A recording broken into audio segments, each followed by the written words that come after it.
ओम शांति। आज 28 फरवरी 2025 के बाप दादा के महावाक्य। मीठे बच्चे, शांति चाहिए तो अशरीरी बनो।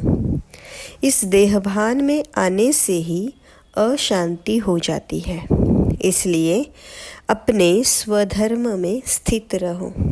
प्रश्न: यथार्थ याद क्या है? याद के समय किस बात का विशेष ध्यान चाहिए? उत्तर: अपने को इस देह से न्यारी आत्मा समझकर बाबा को याद करना, यही यथार्थ याद है। कोई भी देह याद न आए, यह ध्यान रखना बहुत ज़रूरी है। याद में रहने के लिए ज्ञान का नशा चढ़ा हुआ हो, बुद्धि में रहे कि बाबा हमें सारे विश्व का मालिक बनाते हैं, हम सारे समुद्र सारी धरनी के मालिक बनते हैं। गीत: तुम्हें पाके हमने जहान पा लिया। ओम शांति। ओम का अर्थ ही है अहम, मैं आत्मा। मनुष्य फिर समझते हैं ओम माना भगवान, परंतु ऐसे है नहीं। ओम माना मैं आत्मा, मेरा यह शरीर है। कहते हैं ना ओम शांति। अहम आत्मा का स्वधर्म है शांत, शांति। आत्मा अपना परिचय देती है। मनुष्य भल ओम शांति कहते हैं, परंतु ओम का अर्थ कोई भी नहीं समझते हैं। ओम शांति अक्षर अच्छा है। हम आत्मा है, हमारा स्वधर्म शांत है। हम आत्मा शांति धाम की रहने वाली है। कितना सिंपल अर्थ है, लंबा चौड़ा कोई गपोड़ा है ही नहीं। इस समय के मनुष्य मात्र तो यह भी नहीं जानते कि अभी नई दुनिया है या पुरानी दुनिया है। नई दुनिया फिर पुरानी कब होती है, पुरानी से फिर नई दुनिया कब होती है, यह कोई भी नहीं जानते। कोई से भी पूछा जाए दुनिया नई कब होती है और फिर पुरानी कैसे होती है, तो कोई भी बता नहीं सकेंगे। अभी तो कलयुग पुरानी दुनिया है। नई दुनिया सतयुग स्वर्ग को कहा जाता है। अच्छा, नई को फिर पुराना होने में कितने वर्ष लगते हैं, यह भी कोई नहीं जानते। मनुष्य होकर यह नहीं जानते, इसलिए इनको कहा जाता है जानवर से भी बदतर। जानवर तो अपने को कुछ कहते नहीं, मनुष्य कहते हम पतित हैं, हे पतित पावन आओ, परंतु उनको जानते बिल्कुल ही नहीं। पावन अक्षर कितना अच्छा है। पावन दुनिया स्वर्ग नई दुनिया ही होगी। चित्र भी देवताओं के हैं, परंतु कोई भी समझते नहीं। यह लक्ष्मी नारायण नई पावन दुनिया के मालिक है। ये सब बातें बेहद का बाप ही बैठ बच्चों को समझाते हैं। नई दुनिया स्वर्ग को कहा जाता है। देवताओं को कहेंगे स्वर्गवासी।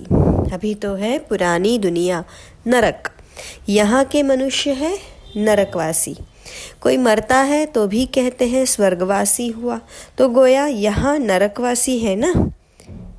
हिसाब से कह भी देंगे बरोबर यह नरक ठहरा, परंतु बोलो तुम नरकवासी हो तो बिगड़ पड़ेंगे। बाबा समझाते हैं देखने में तो भल मनुष्य है, सूरत मनुष्य की है, परंतु सीरत बंदर जैसी है। यह भी गाया हुआ है ना। खुद भी मंदिरों में जाकर देवताओं के आगे गाते हैं आप सर्वगुण संपन्न। अपने लिए क्या कहेंगे, हम पापी नीच है, परंतु सीधा कहो कि तुम विकारी हो तो बिगड़ पड़ेंगे। इसलिए बाबा सिर्फ बच्चों से ही बात करते हैं, बच्चों को ही समझाते हैं। बाहर वालों से बाबा बात ही नहीं करते, क्योंकि कलयुगी मनुष्य है नरकवासी। अभी तुम हो संगम युगवासी, तुम पवित्र बन रहे हो। जानते हो हम ब्राह्मणों को शिव बाबा पढ़ाते हैं, वही पतित पावन है। हम सभी आत्माओं को ले जाने के लिए हमारे बाबा आए हैं।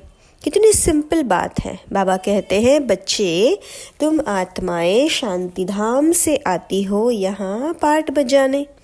इस दुखधाम में सभी दुखी है, इसलिए कहते हैं मन को शांति कैसे हो। ऐसे नहीं कहते आत्मा को शांति कैसे हो। अरे तुम कहते हो ना ओम शांति, मेरा स्वधर्म है ही शांति, फिर शांति मांगते क्यों हो। अपने को आत्मा भूल देह अभिमान में आ जाते हो। आत्माएं तो शांति धाम की रहने वाली है, यहाँ फिर शांति कहाँ से मिलेगी। अशरीरी होने से ही शांति होगी। शरीर के साथ आत्मा है तो उनको बोलना चलना तो ज़रूर पड़ता है। हम आत्माएं शांति धाम से यहाँ पार्ट बजाने आई है। ये भी कोई नहीं समझते कि रावण ही हमारा दुश्मन है। कब से यह रावण दुश्मन बना है यह भी कोई नहीं जानते। बड़े बड़े विद्वान पंडित आदि एक भी नहीं जानते कि रावण है कौन, जिसका हम एफिजी बनाकर जलाते हैं। जन्म जन्मांतर जलाते आए हैं, कुछ भी पता नहीं। अब कोई से भी पूछो रावण कौन है, कह देंगे ये सब तो कल्पनाएं हैं, जानते ही नहीं। तो क्या रिस्पॉन्ड देंगे। शास्त्रों में भी है ना, हे राम जी संसार बना ही नहीं है, ये सब कल्पनाएं हैं, ऐसे बहुत कहते हैं। अब कल्पना का अर्थ क्या है। कहते हैं कि यह संकल्पों की दुनिया है, जो जैसा संकल्प करता है वह हो जाता है। अर्थ नहीं समझते। बाबा बच्चों को बैठ समझाते हैं, कोई तो अच्छी रीति समझ जाते हैं, कोई समझते ही नहीं है। जो अच्छी रीति समझते हैं उनको सगे कहेंगे, और जो नहीं समझते हैं वह लगे अर्थात सौतेले हुए। अब सौतेले वारिस थोड़े ही बनेंगे। बाबा के पास मातेले भी है तो सौतेले भी है। मातेले बच्चे तो बाप की श्रीमत पर पूरा पूरा चलते हैं, सौतेले बच्चे नहीं चलते। बाबा कह देते ये मेरी मत पर नहीं चलते हैं, रावण की मत पर चलते हैं। हाँ, राम और रावण ये दो अक्षर है। राम राज्य और रावण राज्य अभी है संगम। बाबा समझाते हैं ये सब ब्रह्मा कुमार ब्रह्मा कुमारियाँ शिव बाबा से वर्षा ले रहे हैं। तुम लेंगे, श्रीमत पर चलेंगे। तो कहते हैं कौन सी मत। बाप श्रीमत देते हैं कि पवित्र बनो। कहते हैं हम पवित्र रहे, फिर पति ना माने तो मैं किसकी मानूं। वह तो हमारा पति परमेश्वर है, क्योंकि भारत में यही सिखलाया जाता है कि पति तुम्हारा गुरु ईश्वर आदि सब कुछ है। परंतु ऐसा कोई नहीं समझते हैं। उस समय हाँ कर देते हैं, मानते तो कुछ भी नहीं है, फिर भी गुरुओं के पास मंदिरों में जाते रहते हैं। पति कहते हैं तुम बाहर मत जाओ, हम राम की मूर्ति तुमको घर में ही रख कर देते हैं, फिर तुम अयोध्या आदि में क्यों भटकती हो। तो मानती नहीं। यह सारा है भक्ति मार्ग के धक्के, वह जरूर खाएंगे, कभी नहीं मानेंगे। समझते हैं वह उनका मंदिर है। अरे तुमको याद राम को करना है कि मंदिर को, परंतु समझते ही नहीं। तो बाबा समझाते हैं भक्ति मार्ग में कहते भी हो हे भगवान आकर हमारी सदगति करो, क्योंकि वह एक ही है सर्व का सदगति दाता। अच्छा, वो कब आते हैं यह भी कोई नहीं जानते। बाबा समझाते हैं रावण ही तुम्हारा दुश्मन है। रावण का तो वंडर है, जो जलाते ही आते हैं लेकिन मरता ही नहीं है। रावण क्या चीज़ है यह भी कोई नहीं जानते। अभी तुम बच्चे जानते हो। हमको बेहद के बाबा से वर्षा मिलता है। शिव जयंती भी मनाते हैं, परंतु शिव को कोई नहीं जानते।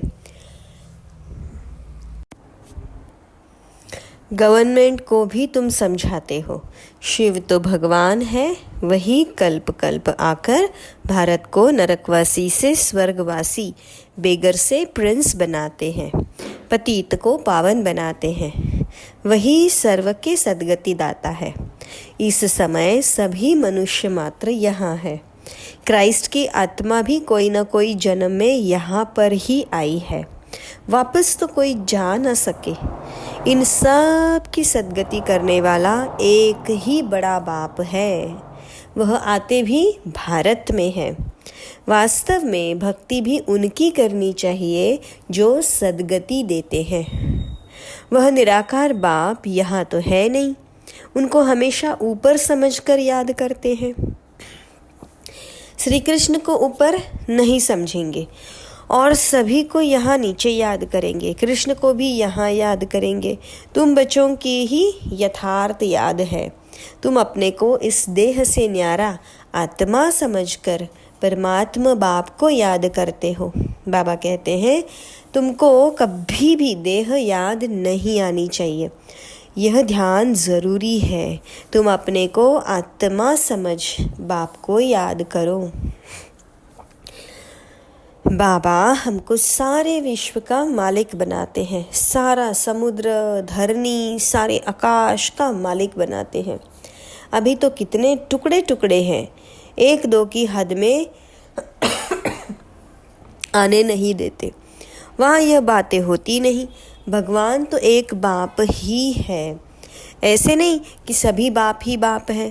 कहते भी हैं हिंदू चीनी भाई भाई, हिंदू मुस्लिम भाई भाई, परंतु अर्थ यथार्थ नहीं समझते। ऐसे कभी नहीं कहेंगे हिंदू मुस्लिम बहन भाई, नहीं, आत्माएं आपस में सब भाई भाई है, परंतु इस बात को जानते नहीं है। शास्त्र आदि सुनते सत सत करते रहते हैं, अर्थ कुछ नहीं। वास्तव में है असत्य, झूठ। हाँ, झूठ खंड में ही झूठ है। सच खंड में सच ही सच बोलते हैं। कोई को बोलो कि तुमने झूठ बोला तो बिगड़ पड़ेंगे, तुम सच बताते हो तो कोई भी गाली देने लग पड़ेंगे। अब बाबा को तो तुम ब्राह्मण ही जानते हो। तुम बच्चे अभी दैवी गुण धारण करते हो। तुम जानते हो अभी 5 तत्व भी तमो प्रधान है। आजकल मनुष्य भूतों की पूजा भी करते हैं, भूतों की ही याद रहती है। बाबा कहते हैं अपने को आत्मा समझ मामेकम याद करो, भूतों को मत याद करो। गृहस्थ व्यवहार में रहते हुए बुद्धि का योग एक बाप के साथ लगाओ। अब देही अभिमानी बनना है। जितना बाबा को याद करेंगे तो विकर्म विनाश होंगे।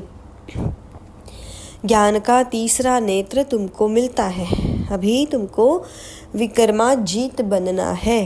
वह है विकर्माजीत संवत, यह है विकर्मी संवत। तुम योग बल से विकर्मों पर जीत पाते हो। भारत का योग तो मशहूर है, मनुष्य जानते नहीं हैं। सन्यासी लोग बाहर में जाकर कहते हैं कि हम भारत का योग सिखलाने आए हैं। उनको तो पता नहीं यह तो हठ योगी है, वह राजयोग सिखला न सके। तुम राज ऋषि हो, वह है सारे हद के सन्यासी, तुम हो बेहद के सन्यासी। रात और दिन का फर्क है। तुम ब्राह्मणों के सिवाय और कोई भी राजयोग सिखला न सके। यह सारी है नई बातें, नया कोई समझ न सके, इसलिए नए को कभी अलाउ नहीं किया जाता। यह इंद्र सभा है ना, इस समय है सब पत्थर बुद्धि। सतयुग में तुम बनते हो पारस बुद्धि। अभी है संगम, पत्थर से पारस सिवाय बाप के कोई बन ना सके। तुम यहाँ आए हो पारस बुद्धि बनने के लिए। बरोबर भारत सोने की चिड़िया था ना, यह लक्ष्मी नारायण विश्व के मालिक थे ना। यह कभी राज्य करते थे, यह भी किसको पता थोड़े ही है। आज से 5000 वर्ष पहले इन्हों का राज्य था, फिर यह कहाँ गए तुम बता सकते हो? 84 जन्म भोगे। अभी तमो प्रधान है, फिर बाप द्वारा सतो प्रधान बन रहे हैं। तत्त्वम, यह नॉलेज सिवाय बाप के साधु संत आदि तो कोई दे भी ना सके। वह सारा है भक्ति मार्ग और यह है ज्ञान मार्ग।